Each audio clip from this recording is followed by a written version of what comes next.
Hello and ni hao. This is the Caixin China Biz Roundup, broadcast every weekday from Beijing, with the essential news for everything you need to know about China and the world of business, plus a little bit more. I'm Joshua Dummer. And I'm Nandini Venkata. Welcome to the show. Now, full disclosure, I absolutely despise Mondays. And the first Monday in January is the worst Monday in the entire year. That's why we at the Caixin China Biz Roundup decided to ease our way into 2020. Since our last book review special was so warmly received, we've decided to give it another go.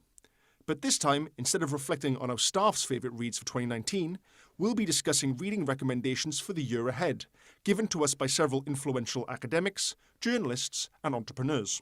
All right, I'll kick off with Wang Shi's top read. For those of you who do not know, Wang is the founder of one of China's largest real estate developers, Vanke. And he has highlighted Anti-Cancer, A New Way of Life by Dr. David Servan Schreiber. Although published over 10 years ago, the book's topic remains relevant since cancer is the second leading cause of death worldwide. The book argues that we must pay greater attention to our diets and behavior if we want to both prevent and fight off the disease. The reason Wang recommends the book is pretty sobering. 24 years ago, he was diagnosed with benign spinal tumours and told he may even lose his ability to walk. Despite the odds, he was determined to continue exercising and even visit the Everest Base Camp. Now in good health and having summited Everest twice, the tycoon says his positive attitude and change of diet are very much in line with Servan Schreiber's advice. Well, that sounds really interesting. But if you're looking for something to really get your teeth into, you might want to check out a cookbook recommended by Caixin Global's very own travel columnist.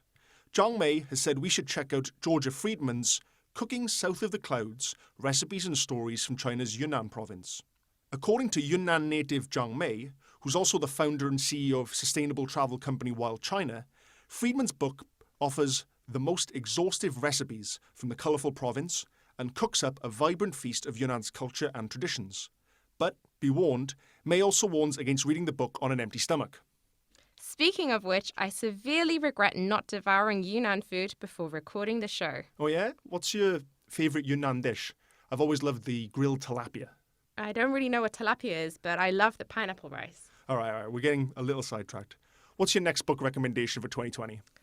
Well, if that served to whet your appetite for more books about Chinese culture, then have no fear. Also on our 2020 reading list is Xiao Tian's Visionary Journeys, Travel Writings from Early Medieval and 19th Century China, written in Chinese.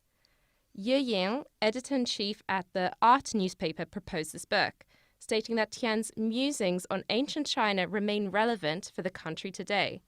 And indeed, in her book, Tian, who is a professor of Chinese literature and chairs the Regional Studies East Asia program at Harvard, does not shy away from asking some burning questions about modern China, including issues on gender, cultural identity, and family.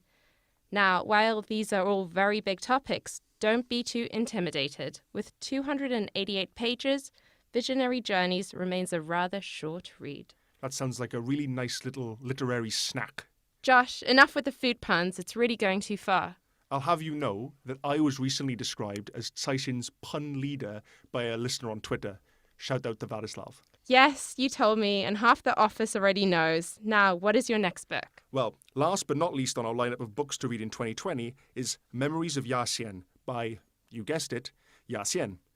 This addition to the Caixin Global 2020 reading list was made by Lei Yi, a prominent historian at the Chinese Academy of Social Sciences Institute of Modern History. Although the title isn't the most creative, Xian is one of the most renowned writers in the Chinese-speaking world, to the point that he now goes simply by the moniker of the poet. However, things were not always so easy for Yaxian. His memoir describes how his life was turned upside down during his teenage years as a result of both the war with Japan and the Chinese Civil War, and Yaxian eventually relocated from his native Henan province to Taiwan. According to Lei Yi, the autobiography not only recounts the fantastic rise of this literary legend, but also details the rapid changes on both sides of the Taiwan Straits over the past half-century, telling this tale through a mosaic of individual, family, cultural and national histories. And that completes our book recommendations for the podcast. However, if you go to caixinglobal.com, you'll find a far more extensive list of 2020 book recommendations that might just keep you busy for the next 365 days. Some might say it's a veritable feast. Enough already. All right, I'm sorry.